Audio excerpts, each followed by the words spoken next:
Welcome back to the program. It's exactly 30 minutes past the hour, and Ali, I told you our discussion tonight revolves around press freedom in Tanzania and governance there at a time when there are a lot of criticism on the leadership style of one man, that is John Pombe Magufuli. Their critics were saying that John Pombe Magufuli is establishing himself as a president to be feared. Once again, tonight I have my guest with me in studio. We have John Gashie, who's going to join me all the way from our city center studio. He's an international affairs analyst. We also have Robbie Koki, who's a lecturer from the United States International University, as well as Mark Bichachi, who's a political communication strategist. Good evening, gentlemen and lady. Welcome to the program. So, Gashie, before I begin with you, on April 26th, in Tanzania, there was an anti-government protest organized, through social media against the new cyber laws there. That is a protest that flopped in Tanzania. And this is what police commissioner, or is it police chief, the Dodoma police chief had to say about that protest. Let's listen into that first. Those calling for protests through social media, those thinking about protesting tomorrow, will be in a lot of trouble. I say they will be in a lot of trouble. They will get a toothless dog's beating. I'm warning anyone planning to come to Dodoma to loot or to protest. Tanzania has no place for that.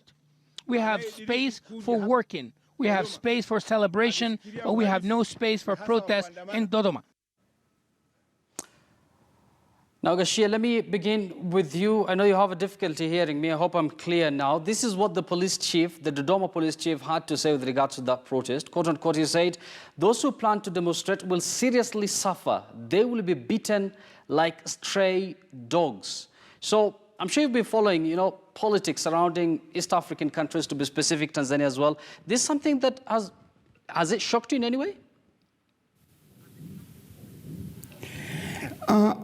I am not really shocked because for many, over the last 2 years, I think the situation of media and other issues of democracy and human rights in Tanzania have taken a turn for the worse. And perhaps with a new report that we have done, Tanzania is really sliding back. And I'm not surprised that the current government and indeed its security agents could take a hint from President Magufuli in that they are in many ways anti, shall I say, press freedom as we would want to think about it. They are a little concerned about dissident and perhaps people who have different views. So am I surprised? No, I am only shocked that a police commissioner would say so against his own people, that they will be, he would use such strong language, and there hasn't been any reaction or follow-up from the government of Magufuli. Is that surprising? No, not at all. Mark, stray dogs in Swahili is Mbokoko. Actually, that is what he said in that soundbite. We had to translate that. So what does this say about Tanzania first? As my fellow panelists have said, I am equally not surprised with that particular order. But my history with Tanzania goes beyond Magufuli 2 years. There's a commission called the TCRA, which is in charge of all communications in Tanzania. And for a very long time, they have been very active against what they call in Swahili, again, maadili. That means that the values of the society. So the problem therein is that Tanzanian society and Tanzanian laws are not marrying at all. If you look at Tanzanian society, you've got traditions such as Baikoko, you've got traditions such as kitchen party, and those traditions stand in stark contrast to the laws that the TCRA and the Magufuli government are trying to enforce. And it is in that contradiction that even the recent laws against blogs are not going to work, for the simple reason that the laws upon which Magufuli is standing to try and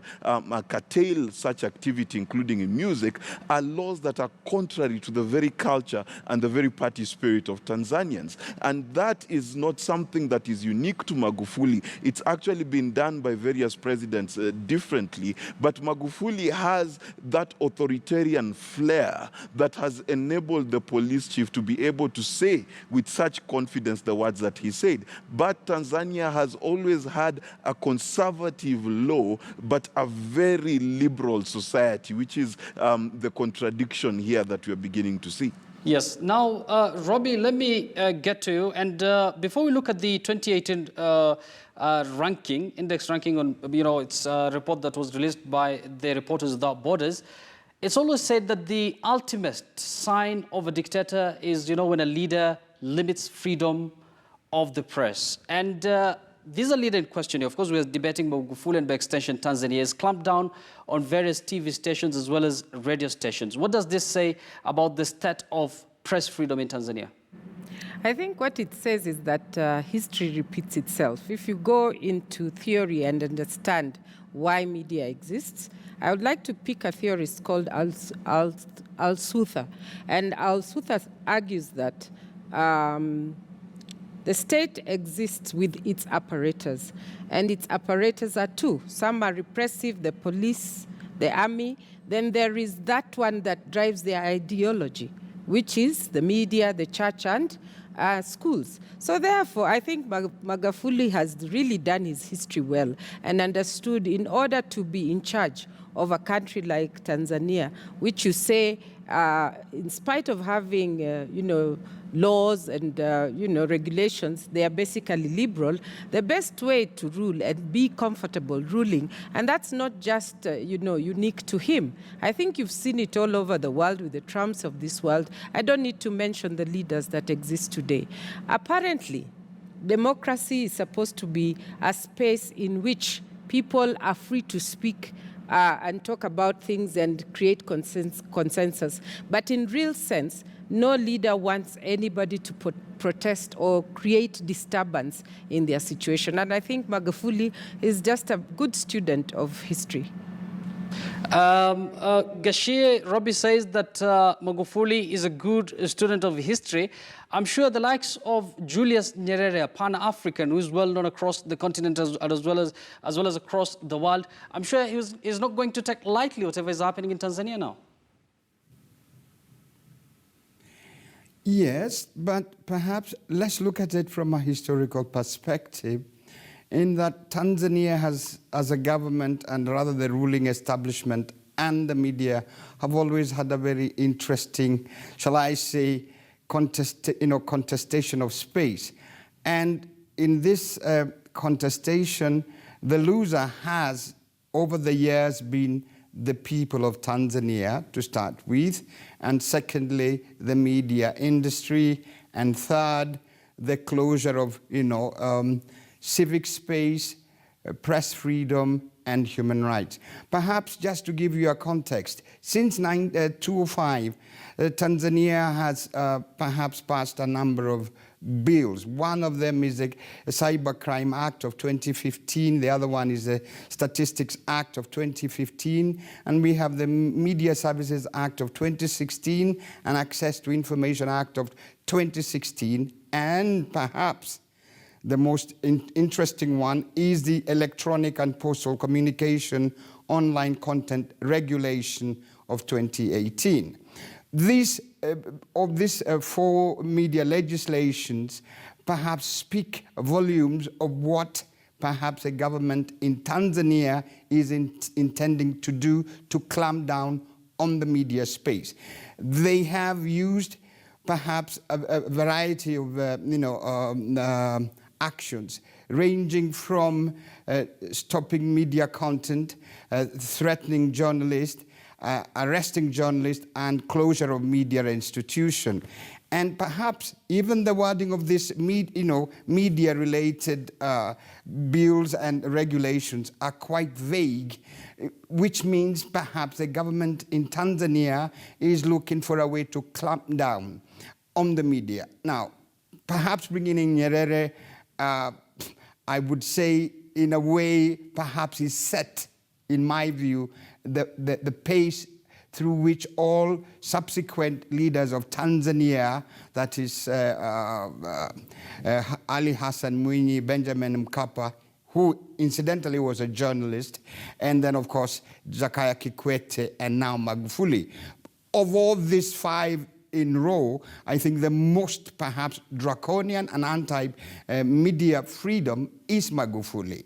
Perhaps in a way he's trying to reassert and perhaps steal the thunder, so to speak, from Nyerere in that regard. Yes, Gashia, but now the media situation in Tanzania, yep.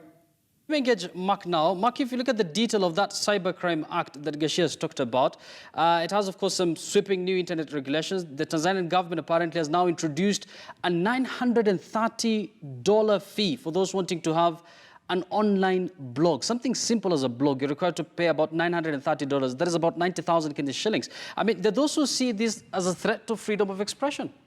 It is a definite threat to freedom of expression, and perhaps Kenyans might not understand because blogs are no longer as big as they were a few years back. But in Tanzania, the blog space is huge. There are so many companies in Tanzania that simply make an income out of running a blog on Tanzanian internet, and therefore the impact of the $930 slap is far-reaching because these are blogs that have social commentary, they have political commentary, they have blogs because Tanzanians have a culture of talking, they have blogs which are about community chats and community conversations, and clamping down on this is a definite hit at the core of Tanzanian media freedom and Tanzanian media behavior. But what is interesting is the excuse that Magufuli is using. At the core of it, the excuse is that they're trying to maintain the traditions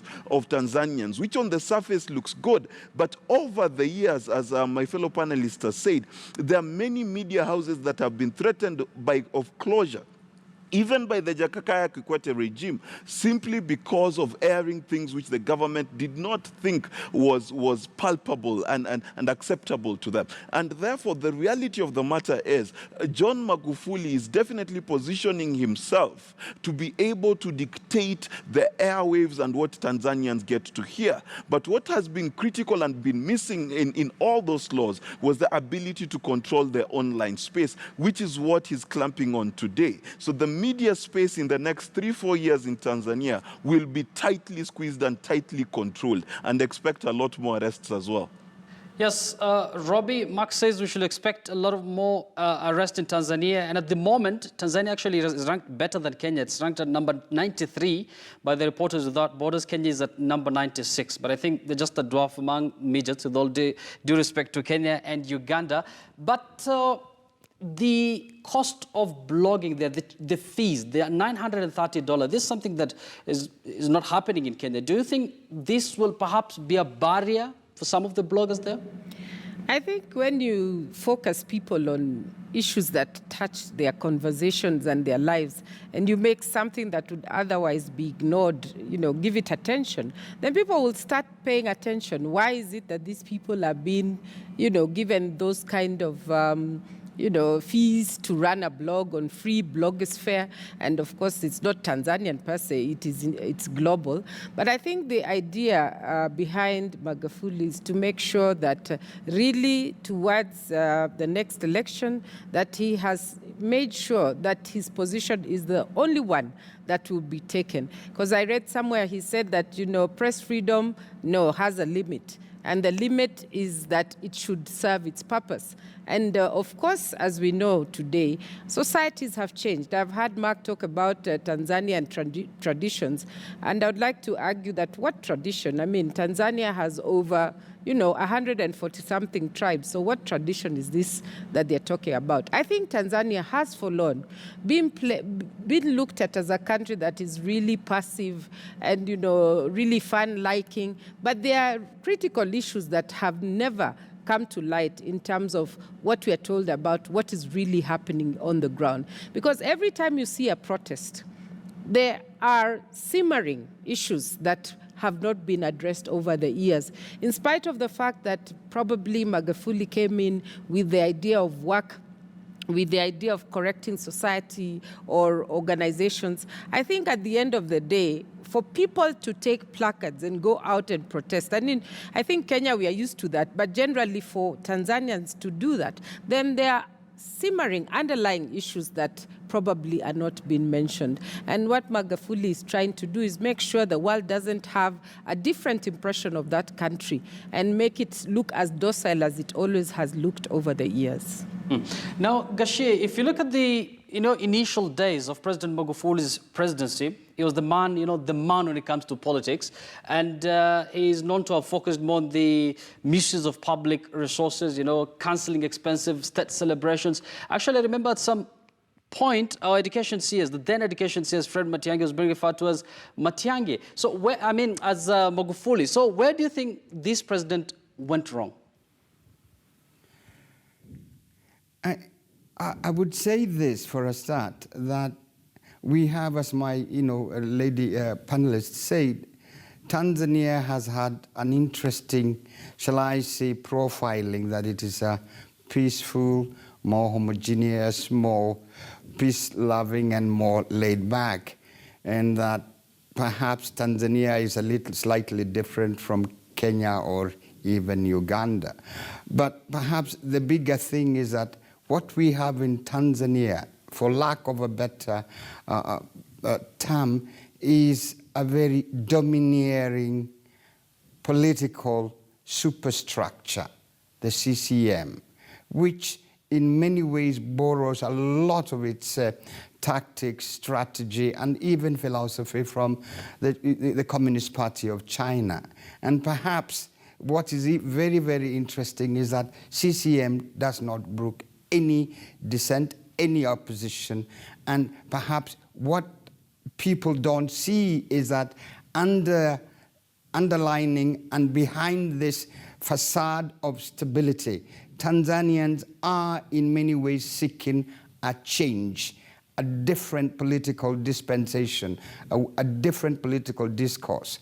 And perhaps this is usually captured every election cycle when you compare what is happening on the mainland and in Zanzibar, where in Zanzibar you have the Civic United Front, and how, shall I say, draconian and, shall I say, stubborn the CCM is to ensure that the Civic United Front really has no footing in Zanzibar. Now, on the mainland, and perhaps we saw this with the former Prime Minister, who was seeking to defy the tradition in which the CCM party, much like the much like the Chinese Communist Party, that it kind of has a very well-crafted succession plan, and it brooks no nonsense. And if you get out of that, then you are crushed down. And the media in Tanzania is seen as one of the last remaining, for lack of a better term, bastion through which CCM can continue to wield power. And Magufuli wants to restore this because, remember, there's still some dissension and dissent within the CCM political party. And the media, in this regard, then, is earmarked for destruction, so to speak. And these four laws I was talking about, perhaps in every election cycle, the Tanzanian media has come under increasing threats. And it's something that we expect will get worse before it gets even better. And we're almost out of time. Mark, there's a viewer here at Isaiah Peterson who says, Magufuli is the rare leader in Africa. He has cut the MP's salaries. He visits hospitals in person to audit the status.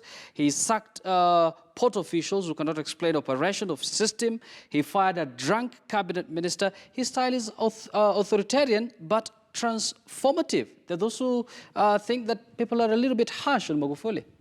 Magufuli is an interesting creature. He's first of all, we need to understand that CCM, despite its draconian systems, is quite a very popular party in Tanzania. In any given election, CCM starts with 48, 49, 50% of the vote straight off the bat. So you cannot wish away Magufuli's popularity. Secondly, John Pombe Magufuli walked into CCM at a point where Chadema seemed seemed to have gained enough gravitas to be able to change the status quo. However, when they got rid of people like Zito Kabwe, who was a very eloquent and ebullient youth leader, and then they embraced Lowassa, who, by the way, had been tainted with many a corruption allegation, then they lost the purity they had, and the view of the public switched. But John Pombe Magufuli, when he walked into office and he took a tough stance against corruption, he revitalized CCM. And that popularity, by the way, cannot be removed. One of the legs upon which Magufuli stands in being able to push out the media and bully people is the fact that he has revitalized the CCM. He is sure that if there was an election today, he would win by 62% of the vote, no questions asked. And that is the reason why Tanzania is sliding into a media dictatorship. Yet the popularity of the candidate who's deploying this dictatorship remains stable because the sin of corruption is greater than the sin of oppressing the media in the minds of the people. Yeah, and speaking about the media, Robbie, let me take you back to the 2018 Reporters Without Borders Index ranking. Of course, TZ has already said Tanzania is ranked number 93, Kenya 96 out of 180, Uganda 117 out of 180. The best ranked country in Africa is Ghana, and I believe they're about number 20-something globally. What does this say about press freedom in Africa? Because it seems we still have a long way to go. I think we should congratulate ourselves to be below 100 in the world. I think we are not doing so badly. I think that the challenge is, and I just want to go back to history again, what is the African society like? What are the dictums that run the African society? The African society was basically led in an authoritarian manner.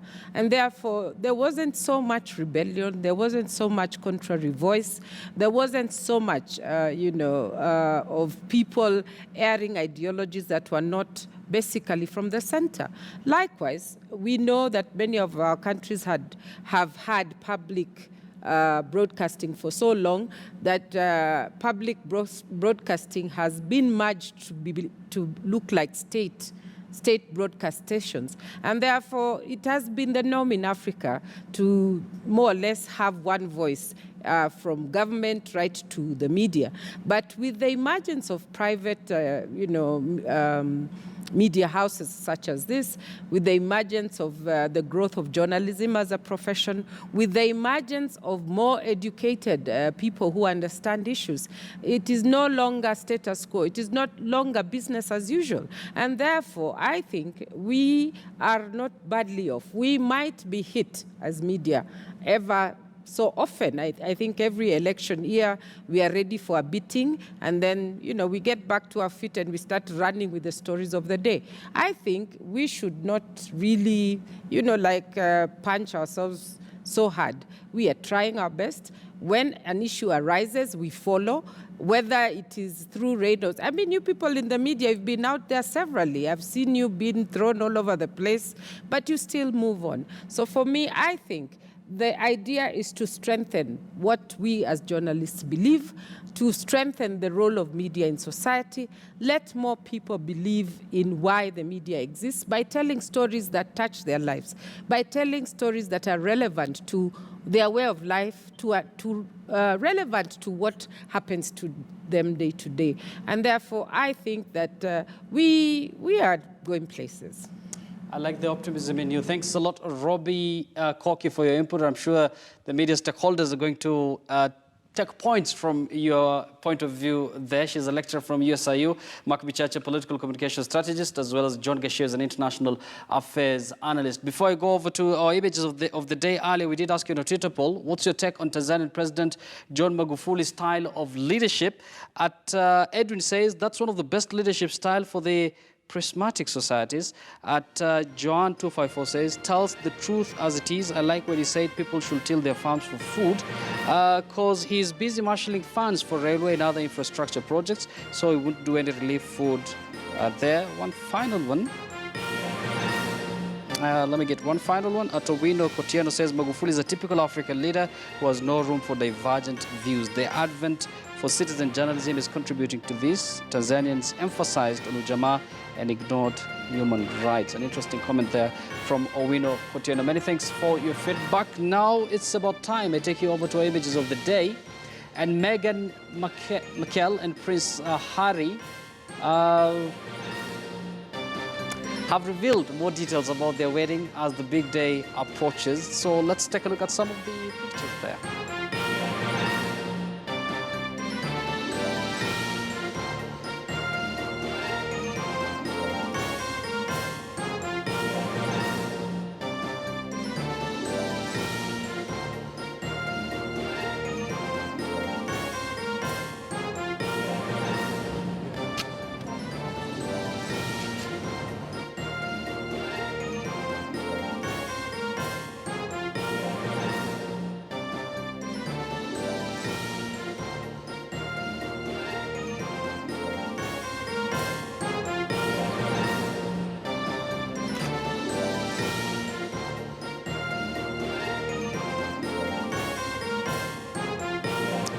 Well, and that brings us to the end of our program tonight. Many thanks for watching. My name is Yusuf Ibrahim. Let me leave you with our proverb of the day. Bye-bye.